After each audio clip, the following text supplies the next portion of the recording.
Welcome to our kitchen.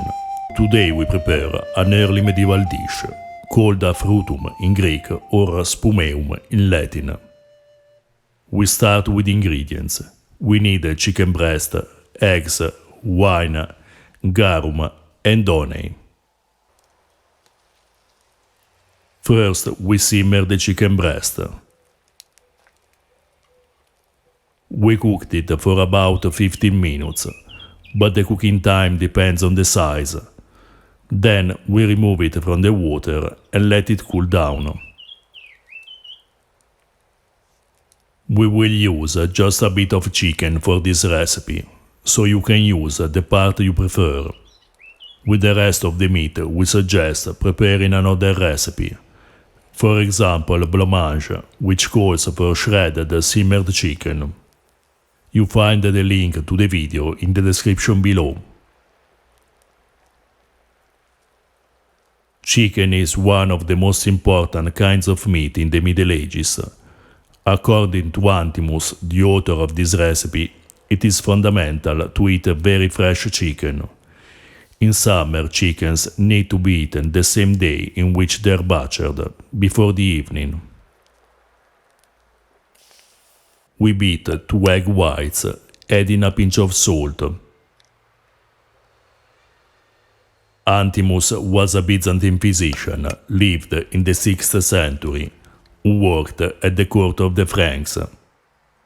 He is author of an interesting letter about foods written in Latin, a short treatise of dietetics, important for 2 main reasons.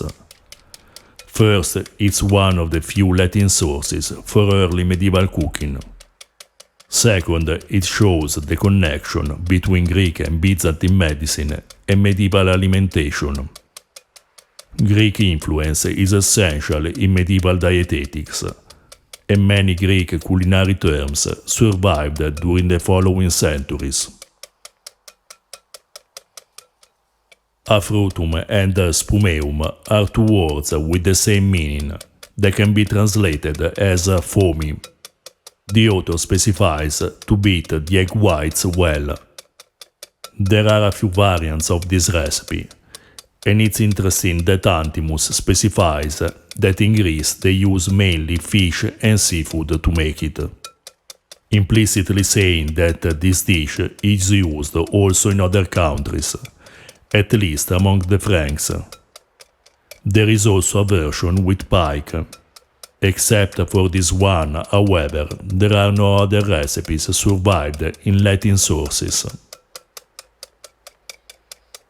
This plate, called with its Greek and Latin name, is mentioned by Isidore of Seville in his Etymologie, written in the 7th century, but the author doesn't provide further explanations about it.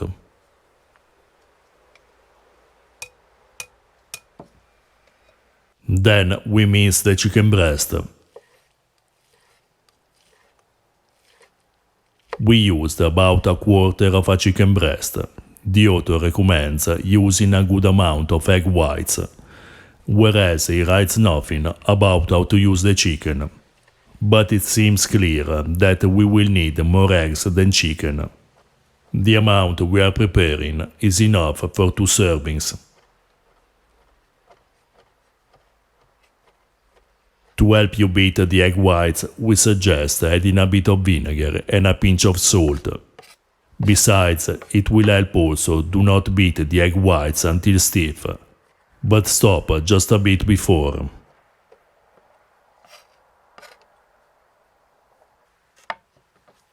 We add the chicken breast to the egg whites, stirring gently.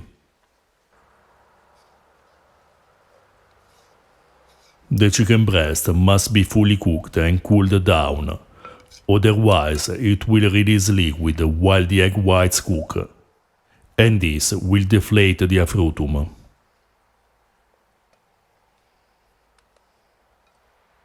Use just a bit of chicken. Too much meat would ruin the consistency of the afrutum, that needs to be soft enough to be eaten with a spoon.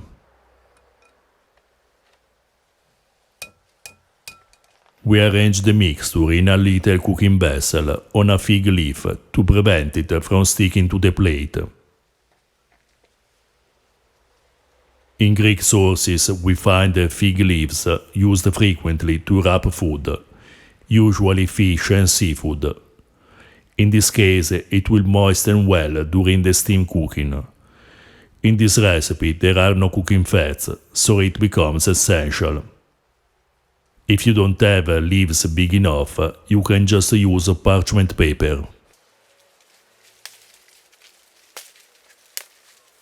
We steam the Afrutum using a liquid composed of 1 part garum, 1 part wine, and 11 parts water. This liquid will give a delicate flavor to the Afrutum that will be enhanced by a simple sauce. Anthimus doesn't provide directions about the ratio of the liquids, writing just to use wine and garum.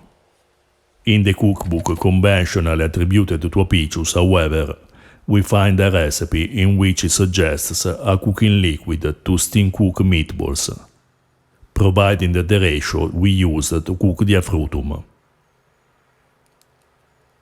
We cooked the Afrutum for about 5 minutes and let it rest for a couple of minutes before removing the lid. It's important never to open the lid while the Afrutum cooks. Meanwhile, we prepare a simple condiment made with wine and honey. We used about 3 parts wine and 1 part honey to prevent the dish from becoming too sweet. We drizzle the sauce on the Afrutum and serve it still hot. The flavor of the Afrutum is very delicate. The egg whites pair perfectly with the chicken aroma, with just a hint of the fragrance of garum.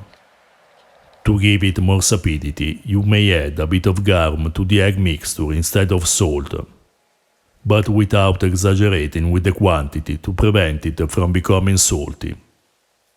The simple sauce with honey and wine is delicious on this dish and give it a bit of complexity. The version with seafood is surely worth a try. We suggest this plate as an appetizer, paired with a lettuce salad, dressed with oxyporum, or in the simple way suggested by Galen, with garum, vinegar and olive oil. You find the link to the oxyporum salad in the description below. If you're interested in ancient foods and flavors, or you're just looking for unusual and delicious recipes, please subscribe our channel.